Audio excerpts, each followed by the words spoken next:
আল্লাহ আপনার কাছে একটা মোনাজাত করি।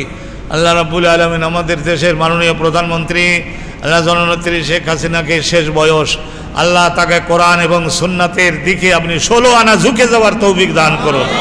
আল্লাহ কোরআন সুন্নার দিকে ঝুঁকে যাওয়ার এবং বাংলাদেশের স্বাধীনতা সার্বভৌমত্ব থেকে আরও যাতে শক্তিশালী হতে পারে সেই উদ্যোগ গ্রহণের তৌফিক দান করুন।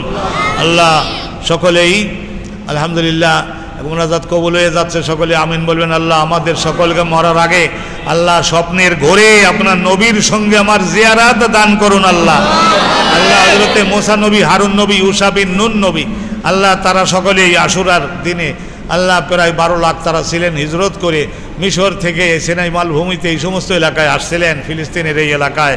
আল্লাহ তাদের সবাইকে জান্নাতুল ফেরদাউস নসিব করুন। হযরতে আইয়ুব নবীর উপরে রহমত করুন, বিবি রহিমার উপরে রহমত করুন।